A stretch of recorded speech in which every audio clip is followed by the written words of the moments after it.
Combination में मैंने कल आपको डायग्राम बना के बताया था कि सपोज इस तरीके से हमारे पास मल्टीपल सेल लगे हुए हैं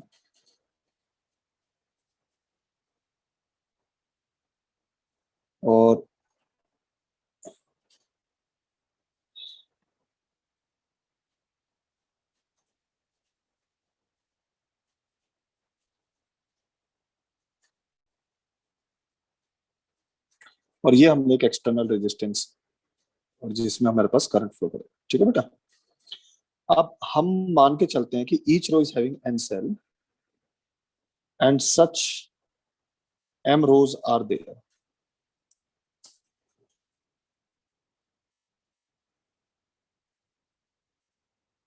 N cells in each row and such m rows are in combination.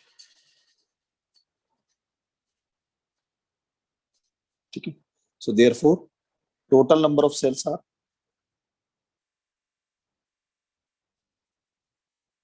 how much?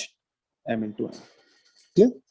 अभी मैं मान के चल रहा हूं कि जो ये हर सेल है, हर सेल का अपना रेजिस्टेंस, इंटरनल रेजिस्टेंस फिक्स्ड है और इसका ईएमएफ फिक्स्ड है, तो हर रो के पास जो ईएमएफ होगा कितना होगा? Effective EMF in each row कितना हो जाएगा? n times of u. ठीक है, जो हमने सीरीज कॉम्बिनेशन में पढ़ा था लास्ट क्लास में. ठीक है बेटा.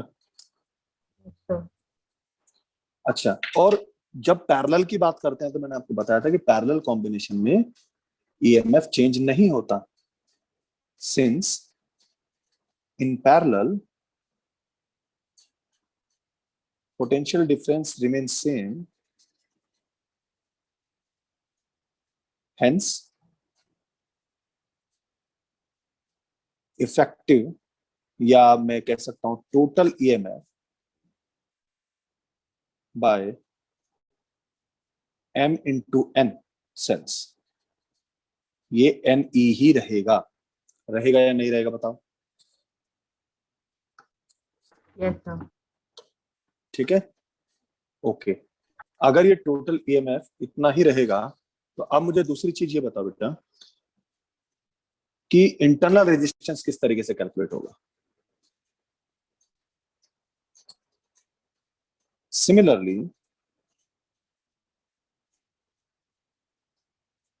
Total internal resistance of mn cells. तो देखो हर रो में कितने सेल्स हैं कि n, और हर सेल का इंटरनल रेजिस्टेंस r, तो n r हो जाएगा. और ऐसी m रोज पैरेलल में है तो 1/nr plus 1/nr plus 1/r up to m times, और ये हो जाएगा 1/r equivalent. Am I right? Yes sir. कोई प्रॉब्लम यहाँ पे? ठीक है, अब अगला काम क्या होगा बेटा?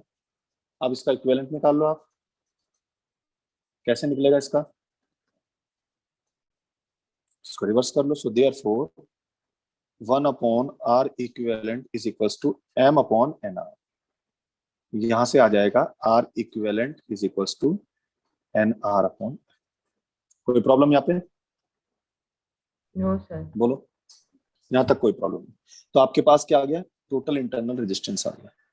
नाउ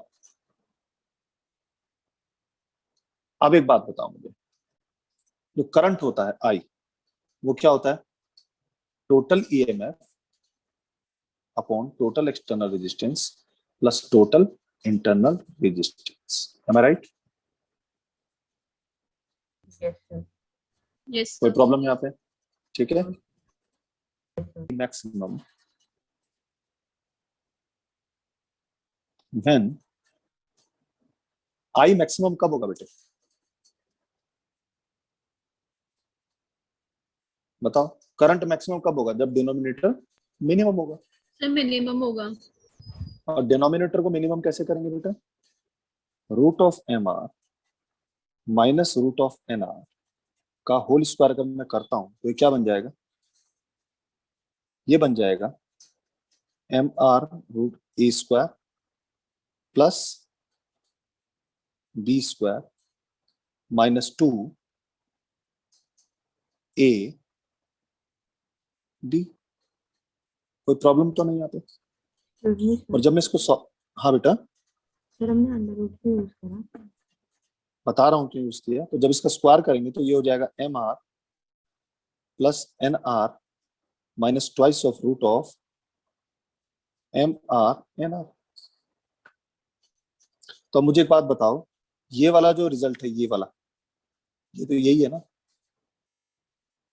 तो इसका मतलब ये हुआ M R plus N R will be equals to root of M R minus root of N R to the whole square plus twice of root of M N R are.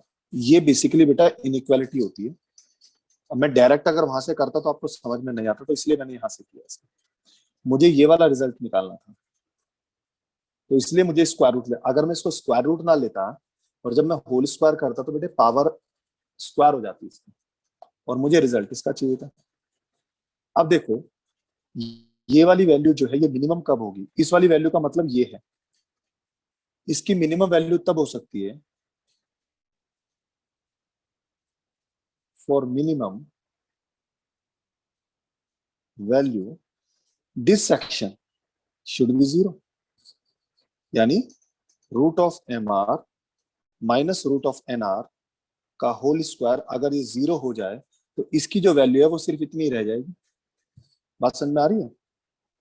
Yes sir. Minimum value बन गई। ठीक है, yes sir. Okay.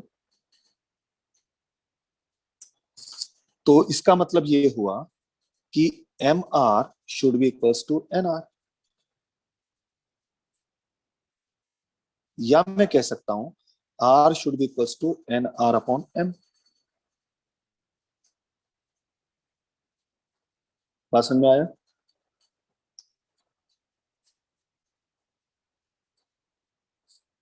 इसका मतलब क्या हुआ? Total external resistance is equals to total internal resistance। जब total external resistance और टोटल इंटरनल रेजिस्टेंस आपस में बराबर हो जाएंगे तो उस केस में क्या होगा बेटा? जो करंट होगा वो मैक्सिमम हो जाएगा, क्योंकि डिनोमिनेटर की वैल्यू मिनिमम हो जाएगी। सो देयरफॉर कंडीशन क्या निकल के आ गई? मैं इसको वन लाइनर कर देता हूं इसको। For maximum current in mixed cell combination,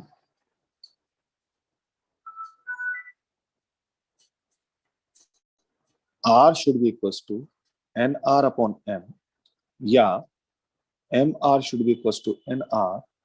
So therefore, I maximum will be equals to MNE upon, देखो अब ध्यान से देखना, मैं क्या करूंगा बेटे? या तो MR की वैल्यू पुट कर दो NR की टर्म में, ये हो जाएगा। देखो MR था और स्मॉल NR की जगह पे भी MR लिख सकता हूं क्योंकि दोनों वैल्यू बराबर है। या फिर इसको NR प्लस NR कर देता हूं, कोई problem? No sir. So I maximum is equals to MNE upon 2MR और MNE upon 2NR। और देखो M से M कैंसिल, N से N cancel, so therefore this I maximum will be equals to either N times of E upon 2R or M times of E upon 2R। This is the maximum current expression। Clear हुआ बेटे? कोई problem यहाँ पे? No sir. Note कर लिया दोनों ने? Yes sir. मकसद क्या होती है कि जो हम सीरीज कॉम्बिनेशन और पैरेलल कॉम्बिनेशन रेजिस्टेंसेस के यूज कर रहे हैं वो कई बार हमारे पास सफिशिएंट नहीं होते सर्किट्स को सॉल्व करने में। क्यों नहीं सफिशिएंट होते? कि नंबर ऑफ सेल्स यूज हो जाते हैं, नंबर ऑफ रेजिस्टेंस यूज हो जाते हैं, तो वहां पर थोड़ा बहुत कॉम्प्लिकेशंस आ जाते हैं। तो उस केसेस को सॉल्व करने के लिए, जो कॉम्प्लिकेटेड केसेस को सॉल्व करने के लिए जिस तरीके से हमारे पास मैथमेटिक्स में इक्वेशंस होती थी, याद है? मैथमेटिक्स इक्वेशन याद है? जब हम उनको सॉल्व करते थे तो हम अल्टीमेटली क्वालिटी इक्वेशन को सॉल्व करने में श्रीधराचार्य फॉर्मूला यूज कर लेते थे। तो वो कब यूज करते थे? जब हमारे पास कोई और ऑप्शन बचता नहीं था। Yes sir. तो सेम यहाँ पे भी ऐसे ही होता है कि यहाँ पर भी हम यूज करते हैं किरचॉफ्स रूल्स। अब आपने 11th क्लास में भी किरचॉफ पढ़ा होगा, तो ये 11th वाला ही किरचॉफ है, पर्सन वही है, लेकिन उसने यहाँ पर भी अपने रूल दिए। ठीक है संस्कृति? तो किरचॉफ ने जो सर्किट्स को सॉल्व करने के लिए दो रूल दी। फर्स्ट रूल जिसको बोला जाता है junction rule,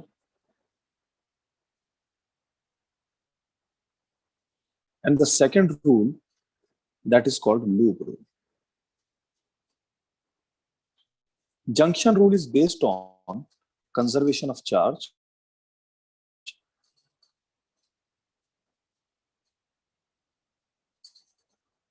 and the loop rule is based on conservation of energy.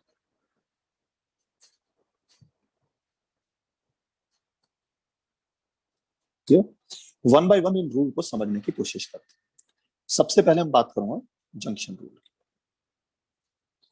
अब जंक्शन रूल हम ऑलरेडी यूज करते आ रहे हैं, लेकिन हमें पता नहीं था कि जंक्शन रूल है। बेटा एक बात सोचो, मान लीजिए ये हमारे पास एक वायर है, यहां से करंट आ रहा है I1, यहां पर एक वायर और कनेक्ट हो गया, इसमें से करंट आ रहा है I2, यहाँ पर एक वायर है उसमें करंट बाहर की तरफ जा रहा है I3, इसमें बाहर की तरफ जा रहा है I4 और इसमें बाहर की तरफ जा रहा है I5। तो जहां पर ये सारे वायर आपस में कनेक्ट हुए, दिस इज कॉल्ड जंक्शन। तो ये क्या कहलाता है बेटा? जंक्शन। अब जंक्शन पे करंट आ रहा है, ठीक है, और अगर जंक्शन पे बेटा करंट आ रहा है तो इसका मतलब क्या हुआ? इसका मतलब ये हुआ कि ये एक तरह का वाटर का फ्लो है। मैंने पहले भी बताया कि अगर एक पाइप में पानी आ रहा है तो डेफिनेटली वो बाहर जाएगा ही। जब तक वो पानी बाहर नहीं जाएगी, बाहर और पानी उसमें अंदर आ नहीं सकता। तो आई इज इक्वल्स टू क्या होता है हमारे पास? Q upon T. और टाइम, तो क्यू इज इक्वल्स टू हो गया हमारे पास आई टी।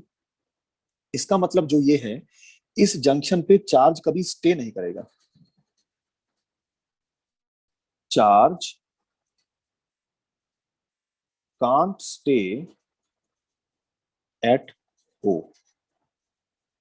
जंक्शन पे स्टे नहीं करेगा। मतलब ये हुआ कि अगर चार्ज एंटर कर रहा है तो इमीडिएटली निकल जाएगा, कहीं ना कहीं से निकलेगा जरूर। तो इसका मतलब ये हुआ कि बेटा एंटरिंग करंट कौन कौन सा था हमारे पास? I1 और I2। तो सपोज मैं इनको पॉजिटिव कंसिडर कर लेता हूं, और लीविंग करंट क्या है हमारे पास? I5, I4, I3। तो ऑब्वियसली बात है, अगर एंटरिंग करंट को पॉजिटिव कंसिडर किया तो लीविंग करंट को निगेटिव कंसिडर करूंगा। और क्योंकि करंट जो है वो चार्ज के अमाउंट को एक्सप्लेन कर रही है और स्केलर क्वांटिटी है, तो एल्जेब्रिकली ऐड हो जाएगा। और उसका जो नेट सम होगा वो कितना होना चाहिए? जीरो होना चाहिए, क्योंकि चार्ज स्टे करता नहीं है। तो किसी भी जंक्शन पे जो नेट चार्ज है वो कितना हो जाएगा? जीरो हो जाएगा। तो इसका मतलब ये हुआ कि I1 plus I2 plus minus I3 plus minus I4 plus minus I5, the whole sum should be zero. तो अगर मैं इसको थोड़ा और सॉल्व करता हूं तो ये हो जाएगा I1 plus I2 should be equals to I3 plus I4 plus I5। Clear बोलते हैं? इसका मतलब ये हुआ कि नेट एंटरिंग करंट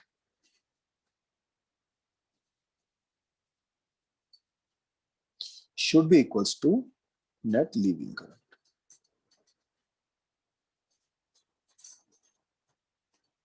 बात समझ में आया? कोई प्रॉब्लम यहाँ पे? No sir. ठीक है, तो जितना करंट एंटर करता है उतना ही करंट लीव करता है, इसी को हम क्या बोलते हैं? जंक्शन रूल कहते हैं। ठीक है, कोई प्रॉब्लम यहाँ तक?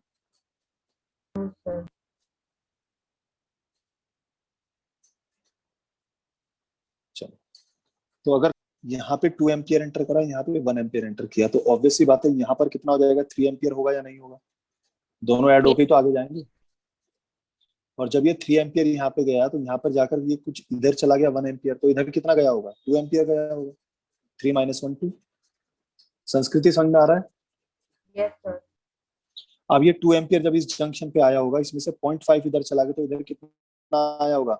1.5 एम्पियर।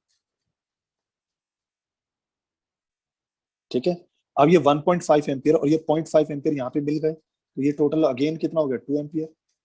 तो I2 की वैल्यू आ गई आपके पास 2 एम्पियर। अब इसी तरह I1 निकालना है। देखो यहाँ पे इस जंक्शन की बात करो, 3 एम्पियर एंटर कर रहा है और यहाँ से 0.5 इधर निकल गया, तो इधर कितना गया होगा? 3 - 0.5 that is 2.5 ampere. Is it clear? Yes sir. Yes ये सर। ये हमारे पास सिंपल सा प्रोसेस है कैलकुलेट करने का, किसको? रूल लगा के।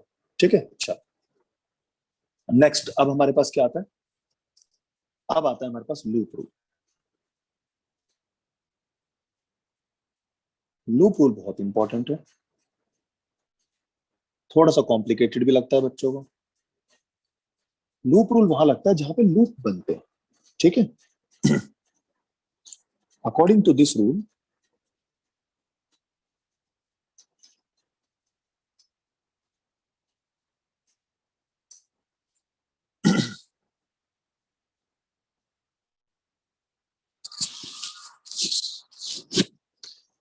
एनर्जी एनर्जी बेसिकली बात करेगी पोटेंशियल डिफरेंस की।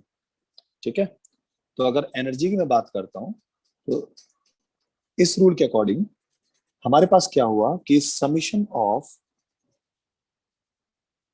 डेल्टा वी किसी भी जंक्शन में जो होगा वो कितना होगा? 0 होगा। बात समझ में आया? देखो इसका मतलब ये हुआ बेटा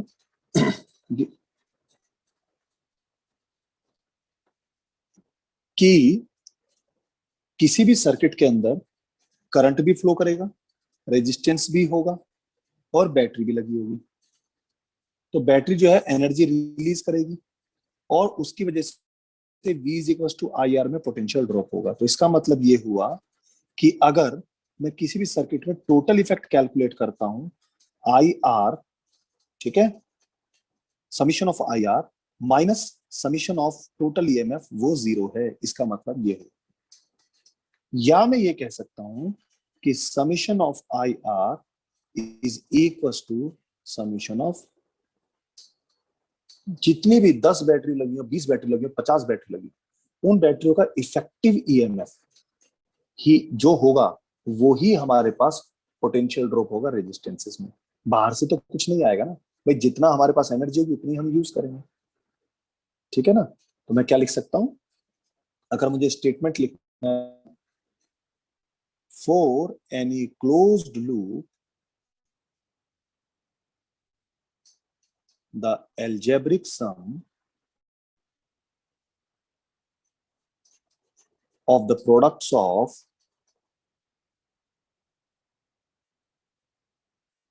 resistances and respective current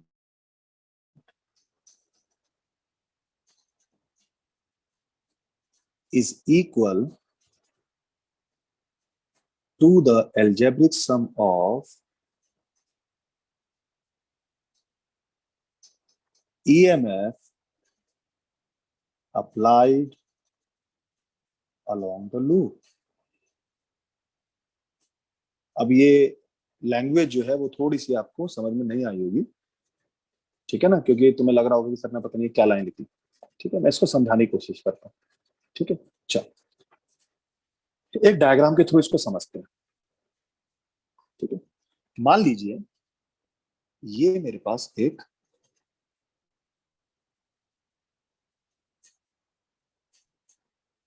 EMF है, इसको E1 कॉल कर लेते हैं, ये रेजिस्टेंस है R1, यहां पर फिर एक हमारे पास बैटरी लगे, इसमें रेजिस्टेंस है R2, और यहां पर सिर्फ और सिर्फ एक resistance, I call this R, और इसकी वैल्यू मान लेता हूँ E2।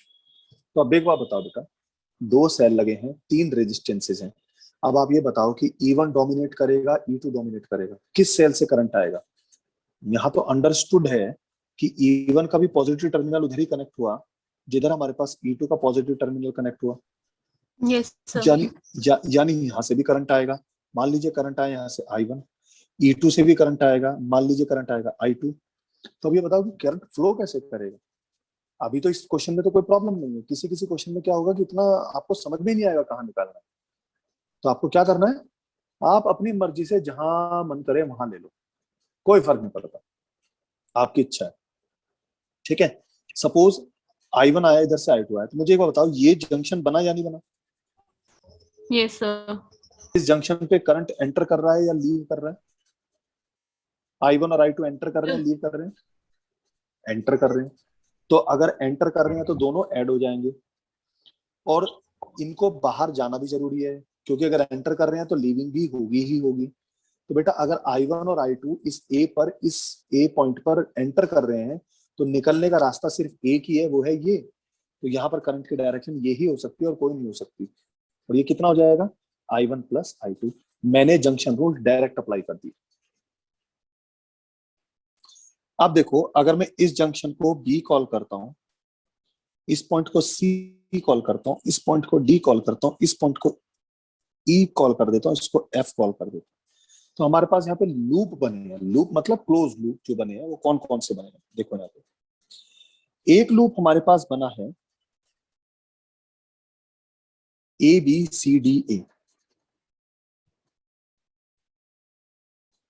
ऊपर वाला लूप समझ में आया? Yes. ABCDA।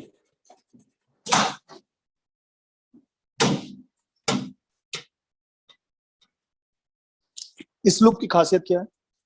इस लूप में देखो, करंट हमारे पास क्लॉकवाइज भी फ्लो कर रहा है और एंटी क्लॉकवाइज भी फ्लो कर रहा है। अगर मैं करंट I1 को लेके चलता हूं तो ये वाला करंट जो I1 वाला है ये इस तरीके से घूम रहा है, और अगर मैं I2 की बात करता हूं तो I2 वाला करंट ऐसे घूम रहा है, इसमें बात समझ में आ रहा है?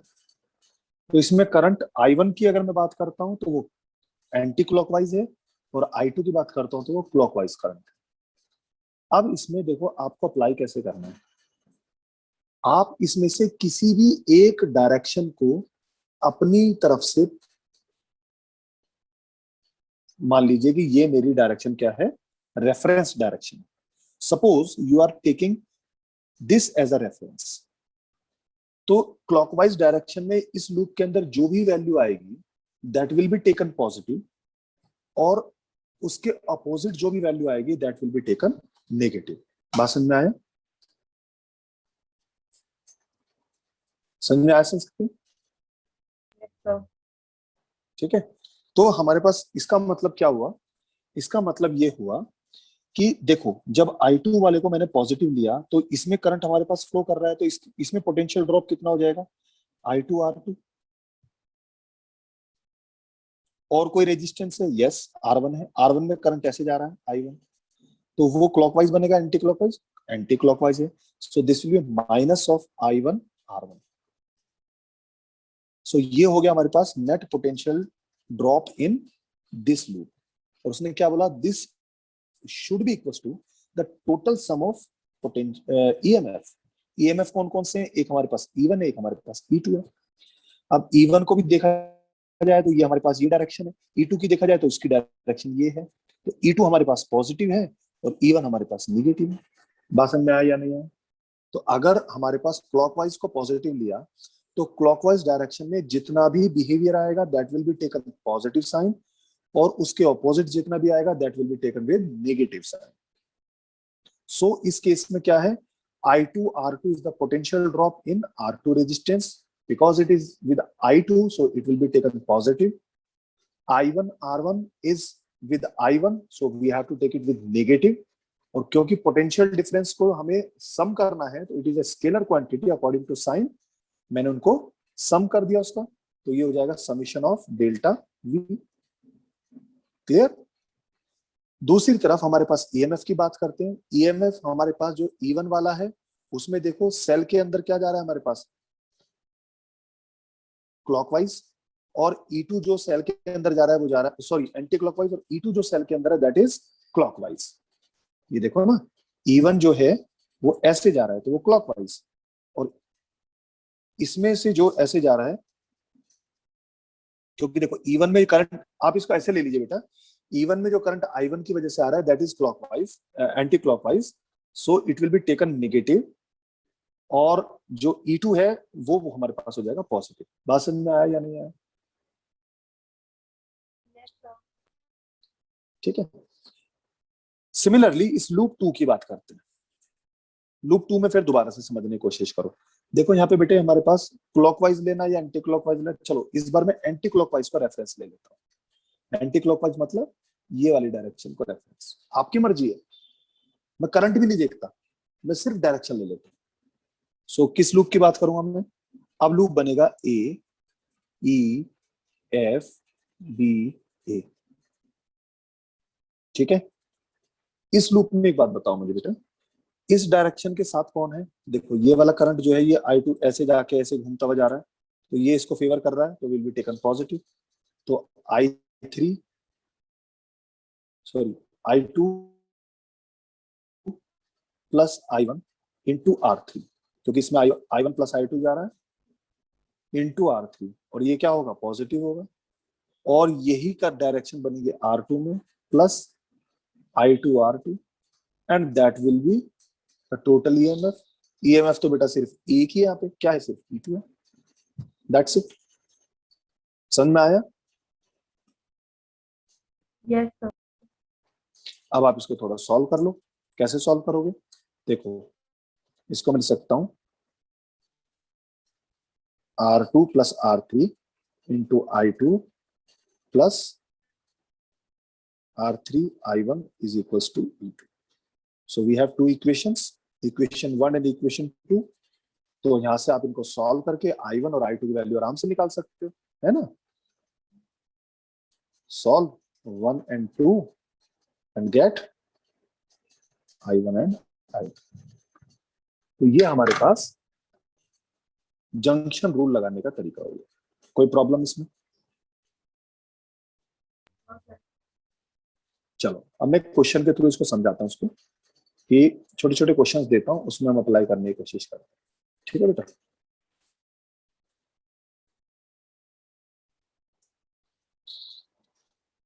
आपको मैं कॉम्बिनेशन देता हूं कि ये हमारे पास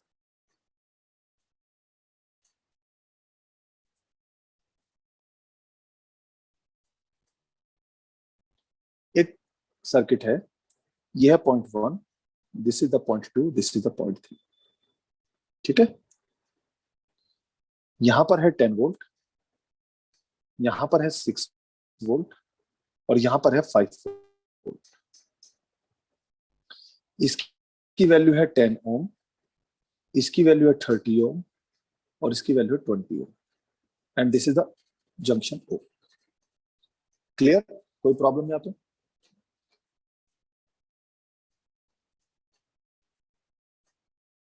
तो आपको क्या कैलकुलेट करना है, find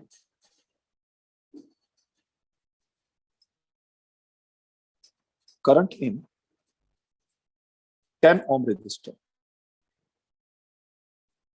and potential at O। Question समझ में आ गया? आपको इस सर्किट को देख के इस जंक्शन O पर पोटेंशियल कैलकुलेट करना और 10 ओम में कितना करंट फ्लो करना है ये निकालना। कैसे निकालोगे? देखो इस पॉइंट 1 का जो पोटेंशियल है वो पॉइंट 2 से और पॉइंट 3 दोनों से हायर है, ठीक है। तो इसका मतलब जो है करंट इधर से फ्लो करेगा।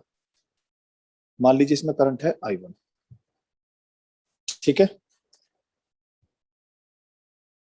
क्लियर हुआ। Yes, sir. अब इससे हम ये मान के चल लेते हैं कि कुछ करंट इधर चला गया और कुछ करंट इधर चला गया। हम ये मान लेते हैं, वो अगर हमारा गलती हुई होगी तो वो अपने आप बता देगा कहाँ गलत हुआ है, ठीक है। एक तो हमें कंफर्म है कि I1 की जो डायरेक्शन दी है वो तो हमारे पास कंफर्म है कि वो तो हमारे पास ये ही होने वाली है, ठीक है, इसमें तो कोई दिक्कत नहीं होगी। बात समझ में आया? ओके। तो अब दूसरी चीज हमारे पास आती है, अगर मैं किसी एक पाथ को अप्लाई कर देता हूं, ठीक है। अब एक बात बताओ, अगर मैं इस वाले पाथ में ये वाली डायरेक्शन को मैं एज्यूम कर लेता हूं, तो 1O2 लूप, इस लूप की बात करता हूं, तो देखो हमारे पास इसमें करंट हो जाएगा 10 of I1 plus 20 of I2, दोनों सेम डायरेक्शन में। That should be equals to how much? 10 minus 6, ठीक है,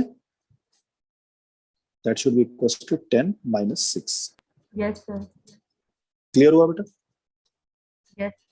तो इसका मतलब ये हो जाएगा 10I1 plus 20I2 is equals to 4।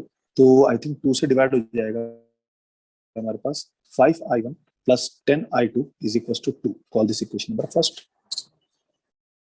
इसी तरीके से आप इस वाले लूप के लिए अप्लाई कर दो, तो ये हो जाएगा हमारे पास 10 of I1 plus 30 of I2 is equals to 10 minus 5।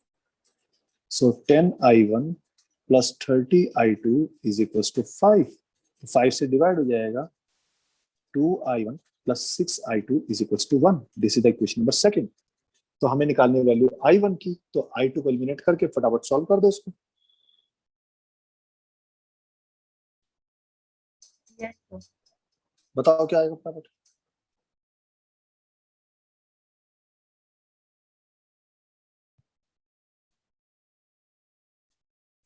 अच्छा देखो, ये तो I3 है बेटा, I3 है।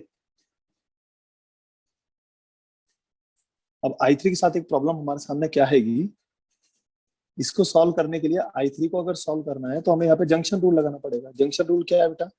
I1 एंटरिंग है और I2 और I3 लीविंग है, तो twice of I1 plus 6 of I3 की वैल्यू कितनी हो जाएगी?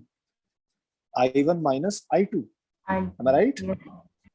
तो ये हो जाएगा twice of I1 plus 6I1 minus 6I2 that is equal to 1। तो 8I1 minus 6I2 that is equals to 1. This is the equation number 2. Now solve these two equations. You can get the value of I1. चलो करके दिखा। Potential यहाँ पे निकाला, यहाँ पे potential पूछा, तो इसको निकालना तो बहुत आसान है। कैसे बेटा, एक बार बताओ। यहाँ पर जो हमारे पास इस वाले पॉइंट की अगर मैं बात करता हूँ, तो इसमें जो रजिस्टर वो ड्रॉप हुआ है, तो ये हो जाएगा 10R1 10I1, और 10I1 जो होगा वो पोटेंशियल ड्रॉप हुआ इसमें, इस रेजिस्टेंस में, तो वो किसके इक्वल होगा? 10 वोल्ट माइनस पोटेंशियल एट 0। ये हो जाएगा 10 ऑफ I1 की वैल्यू है 0.2, that is equals to 10 minus V0। So this V0 is how much? 10 minus 2 that is equals to 8 volt. बात समझ में आया? Yes, sir.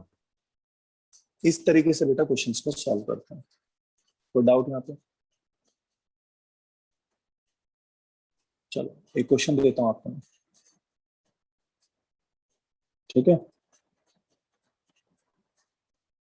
10 ohm and 30 ohm resistor, ठीक है बेटा।